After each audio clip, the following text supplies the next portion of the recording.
25 de agosto. Começa agora o programa Hora e a Vez da Pequena Empresa. Confira no programa de hoje. O advogado Piraci Oliveira analisando mais um importante item da reforma trabalhista, a demissão e recontratação de colaboradores. O professor Edmundo Medeiros falando sobre as medidas que vêm sendo adotadas pelo governo para agilizar a cobrança dos débitos tributários, além de muita informação. E nesta semana o presidente do Simp, Joseph Cury, recebe o especialista em direito do consumidor, Arthur Rolo. Estamos no ar.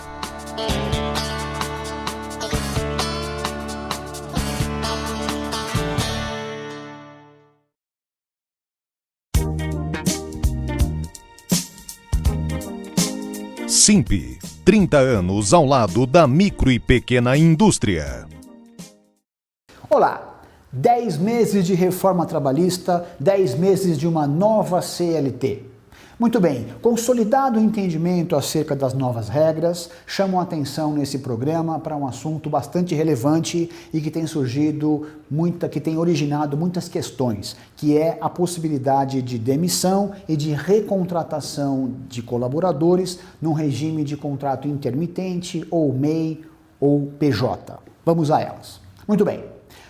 Se há uma demissão de um empregado por força de uma regra criada pelo Ministério do Trabalho e Emprego, a admissão nova não pode acontecer num prazo inferior a 90 dias. CLT, para CLT, deve haver no mínimo 90 dias de prazo, 90 dias mais um, para que não haja a configuração de fraude em relação ao levantamento do fundo de garantia e ao recebimento do seguro-desemprego. Passados 90 dias, 90 mais um, pode ser contratado no mesmo regime CLT. Vale, nesse caso, a unicidade contratual. É como se o empregado estivesse contando o prazo de todo o tempo trabalhado. Muito bem, a CLT, por sua vez, estabelece que se a recontratação se der por um espaço superior a 6 meses, portanto 6 meses e um dia, há um novo contrato. Havendo um novo contrato CLT, ele pode inclusive se dar com um salário menor, numa condição inferior, obviamente se pode menos, pode mais, então há um novo contrato fugindo-se da unicidade contratual. Entretanto, o que tem gerado dúvida no mercado em especial é a demissão de um funcionário e a recontratação desse mesmo colaborador num regime de MEI ou de PJ ou de intermitente.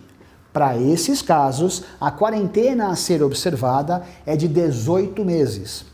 Demitido um funcionário, desligado um funcionário, ele não pode vir a ser recontratado num regime jurídico diferente, intermitente, MEI ou PJ, num prazo inferior a 18 meses. Se houver essa contratação nesse prazo, inferior a 1 ano e meio, haverá a presunção de irregularidade administrativa, que pode gerar multa, civil, pode gerar uma indenização trabalhista e mesmo até de ordem criminal, por infração às normas que estabelecem a ordem do trabalho.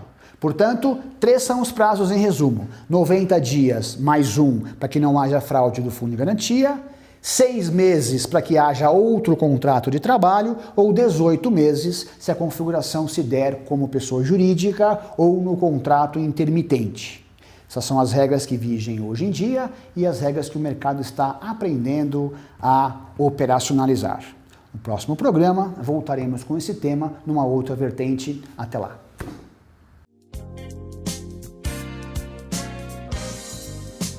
As primeiras eleições no Brasil aconteceram em 1821. Foi a escolha de 72 representantes brasileiros junto à corte portuguesa. Naquela época, o Brasil ainda era uma colônia de Portugal. Os eleitores não eram muitos, só podiam votar os homens alfabetizados e livres. Os escravos e as mulheres ficavam de fora, além dos homens que eram donos de terras. Um ano depois, em 1822, foi proclamada a independência do Brasil. Assim, o imperador Dom Pedro I mandou fazer a primeira legislação eleitoral brasileira. Essa, você sabia?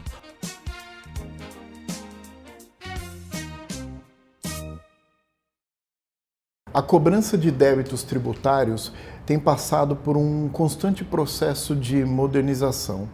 E um dos principais elementos deste processo diz respeito à digitalização de processos. totalmente físicos, em papel, e que agora são digitalizados, podem inclusive ser consultados, tramitam, possibilitam o protocolo, tudo isso de forma digital, por internet. A principal consequência dessa modernização é a tramitação mais célere desses processos. E isso, evidentemente, tem impactado a cobrança dos créditos tributários. Além da digitalização, outras medidas têm sido adotadas tanto pelo governo federal quanto pelo governo de alguns estados. Por exemplo, no estado de São Paulo, recentemente, a Procuradoria-Geral do Estado desistiu de mais de 600 mil execuções fiscais, cujo valor era inferior a 30 mil reais. No âmbito federal, isso acontece com débitos em cobrança cujo valor não excede 20 mil reais. O objetivo com esse tipo de medida é qualificar o tempo empregado pelos procuradores na cobrança da dívida tributária. Em alguns casos, dívidas de milhões de reais tramitam anos a fio em razão da alta carga de trabalho, de processos que é posto sob a responsabilidade de cada procurador, seja ele um procurador estadual ou federal. Essa medida não inibe a adoção pelos governos estadual e federal de meios alternativos para a cobrança de dívidas de pequenos valores.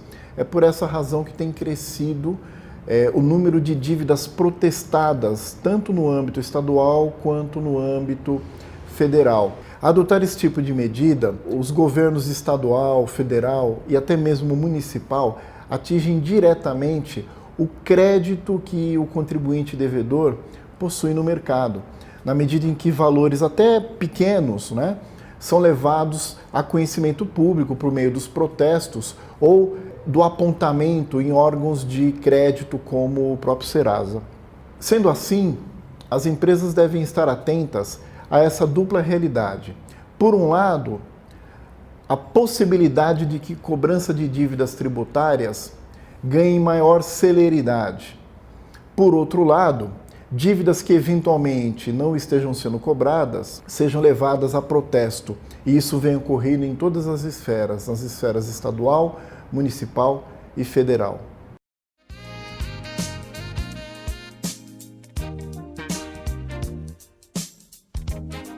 A 92ª edição da Festa de Nossa Senhora de Aquiropita acontece no bairro do Bexiga nos finais de semana, até o dia 9 de setembro. A festa é uma homenagem à padroeira do bairro e busca reavivar a cultura da Itália, tão inerente em nosso país. O evento gastronômico deve receber cerca de 250 mil pessoas dispostas a aproveitar o melhor da culinária, dança e música italianas. Elas ficam instaladas nas ruas 13 de Maio, São Vicente e Doutor Luiz Barreto. Não deixe de prestigiar.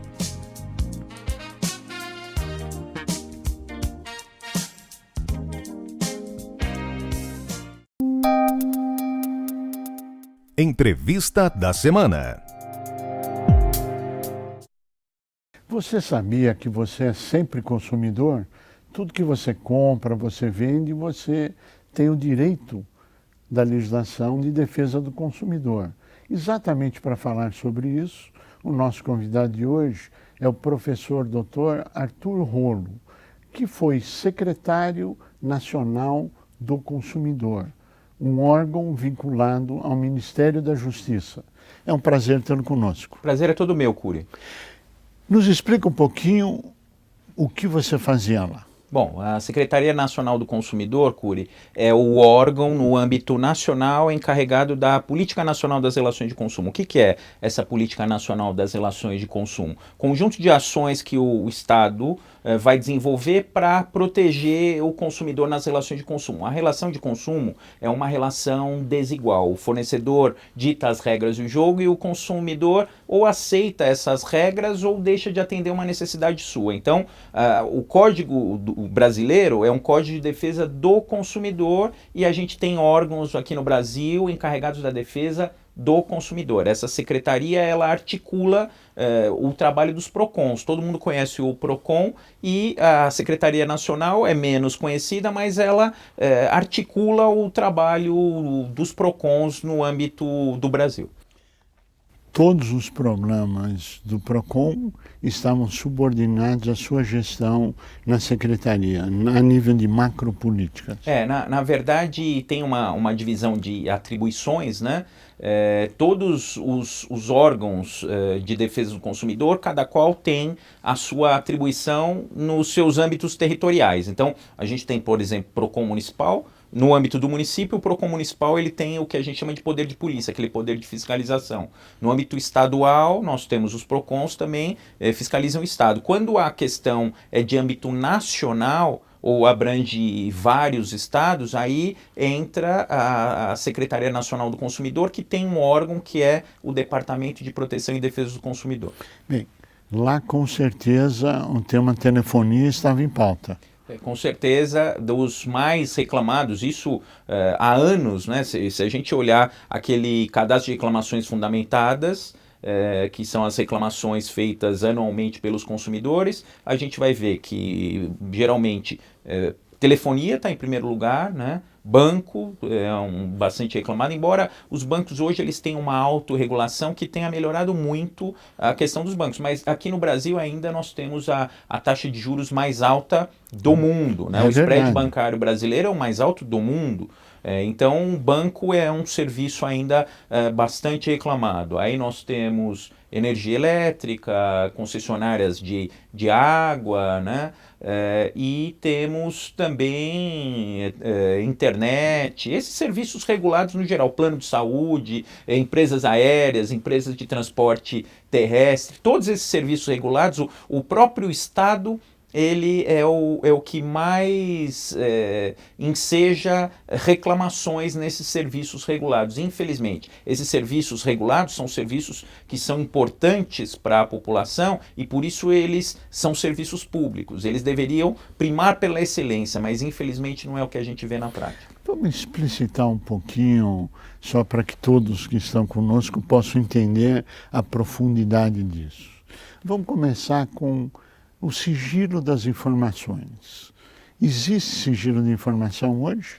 Na verdade, hoje o Brasil ainda é um país que não tem uma lei de proteção de dados, né? A gente agora teve recentemente na Europa o regulamento de proteção de dados, que é um dos regulamentos mais modernos do mundo, e a gente estava aqui tentando aprovar uma legislação que finalmente, recentemente foi aprovada. Até hoje a gente não tem a sanção do presidente Temer e teve lá um problema na tramitação, porque o texto, quando ele saiu da Câmara e foi para o Senado, ele tinha que ser aprovado daquela forma. E ele teve uma pequena modificação. Então, provavelmente vai ter que voltar para a Câmara. Talvez o presidente Temer não sancione esse texto e volte para a Câmara. Mas, finalmente, depois de muito tempo e de outros países de menor importância mundial terem suas leis de proteção de dados, finalmente o Brasil vai ter uma lei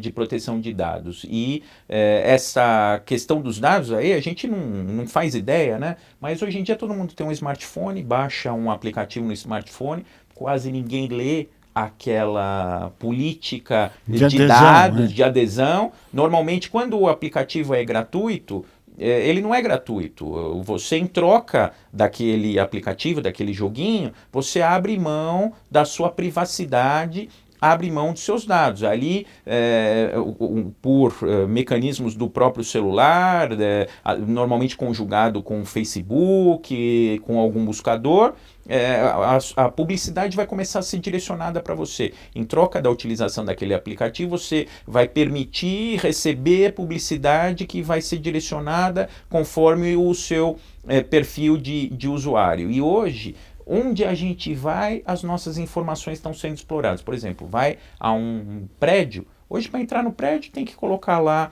impressão digital, tem que tirar lá uma foto, tem que colocar lá o RG, o CPF, às vezes. Então, esses dados no condomínio, como é que fica? E se alguém vai lá, às vezes esses dados estão em rede, como é que fica a segurança desses dados? Nenhuma. Então, não tem nenhuma segurança, mas a partir de agora, com essa lei de proteção de dados, até mesmo um condomínio vai ter que tomar cuidado e vai poder ser responsabilizado por vazamento de dados. Hoje a gente sabe que, às vezes, empresas de comércio eletrônico não têm a segurança adequada nos seus dados, deixam esses dados vazar, e aí o que acontece? Rigorosamente nada. Às vezes são dados de cartão de crédito, às vezes a pessoa acaba sendo vítima de um golpe por conta desses dados que vazaram, pode ser explorado por criminosos para invadir a residência da pessoa, tem uma infinidade de dados, e isso sem falar, por exemplo, em farmácias. Hoje, O que acontece nas farmácias hoje? nas farmácias, hoje eu fiz uma experiência, Curi, eu particularmente eu não gosto de preencher fichinha. Eu conheço o Código de Defesa do Consumidor. Quem viveu o outro lado? Claro, preencha aqui uma fichinha. Eu não preencho fichinha, porque quando se preenche uma fichinha, a gente abre um cadastro. Aí, o que funciona hoje nas farmácias? Você pode aqui se cadastrar para ter direito ao desconto. Aí eu fazia uso de um determinado medicamento, eu não queria me cadastrar, mas aí eu perguntei quanto que sairia esse mesmo medicamento se eu me cadastrar. Ah, não, é metade do preço. Então, o consumidor, para ele pagar o preço justo do medicamento, porque quando ele paga com desconto já tem o lucro ali do fornecedor embutido, para ele pagar o preço justo, ele é obrigado a se cadastrar. Se ele não se cadastra, ele paga o dobro do preço. Então eu me curvei e me cadastrei. Só que a partir do momento que você joga lá o RG, joga lá o CPF para ter o direito ao desconto, eles traçam um perfil seu de consumo. Eles têm exatamente quanto que você adquiriu. Imagina, Curi, ao longo de 12 meses, você comprando medicamento, você comprando cosméticos, dá para a pessoa traçar literalmente um raio-x do seu perfil de consumo. O mesmo remédio se você estiver doente, é isso? Dá para saber a sua doença a partir do medicamento que você usa, dá para saber, por exemplo, se você gosta, porque hoje a maioria das farmácias tem cosméticos, dá para saber se a pessoa gosta de cosméticos, e hoje tem isso para supermercado, tem isso em qualquer lugar que você vai hoje, você digita o seu CPF e eles têm acesso ao seu histórico de consumo e, como se diz no popular, a gente é aquilo que a gente consome. Então dá para saber exatamente, tem um perfil de renda, por exemplo, sujeito que gasta mais de R$ 1.500 na farmácia por mês, já dá para ele segmentar uma publicidade mais direcionada, e a lei de proteção de dados que está aí pendente de sanção, ela diz o seguinte: a partir do momento que você dá os seus dados para aquela finalidade, é exclusivo para aquela finalidade. Então, se eu dei o meu dado para a farmácia com essa lei de proteção de dados não vai poder passar isso para parceiros comerciais, e isso vai começar a limitar a atuação e o tratamento e a exploração desses dados. Se e quando for aprovado. Se e quando for aprovada, esperamos que essa aprovação aconteça o mais breve possível, mesmo que tenha que passar de novo pela Câmara, mas que isso seja feito de forma breve, porque a gente hoje está sem proteção nenhuma. Vamos falar um pouquinho desses dados e desses problemas na área de telefonia, ou mesmo na área de energia elétrica, enfim, na área dos bancos, enfim, de uma forma generalizada, sem nenhuma acusação a ninguém, mas apenas constatação de fatos. Quais eram os fatos que mais saltavam à sua vista quando você falava em telefonia, ou quando falava na parte aérea, ou mesmo, me parece que a Operação Carne Fraca também esteve sob sua gestão quando na Secretaria? Lá a Secretaria Nacional do Consumidor acaba abarcando todos os assuntos, né? Quando eu entrei lá, um dos problemas que estava em discussão era justamente a Operação Carne Fraca, e a qualidade e segurança alimentar. A gente, aqui no Brasil, essa minha passagem lá pela Secretaria me deu a certeza disso, a gente tem uma indústria alimentícia muito séria, muito pujante, muito profissional. Mas, por exemplo, uma das questões que estavam lá em discussão era a questão do símbolo dos transgênicos, se tem que ter símbolo para alimentos transgênicos ou não ter. Aquele T, né? É um triângulo amarelo e o T no meio. Se tinha que ter símbolo de transgênicos ou não. Na parte de energia elétrica, qual era o maior problema? Corte, abuso? Qual era a tensão indevida, queima de aparelhos? O que saltava aos olhos? Na parte de energia elétrica, a gente tem uma disparidade muito grande. A gente tem um país de dimensões continentais, então depende de região. Por exemplo, lá no Rio de Janeiro tem um problema muito grande com ligações clandestinas, aquele famoso gato, né? Sim. Aquele gato de energia. Então, o que acontece? A concessionária de energia no Rio, ela já parte do princípio que ela vai ter que trabalhar com um nível de furto de energia muito grande. Então, esse custo acaba sendo repassado para os demais consumidores. Não tem jeito de entrar, por exemplo, numa comunidade e cortar a energia e cortar as ligações clandestinas, porque isso é impossível na prática. Então, lá,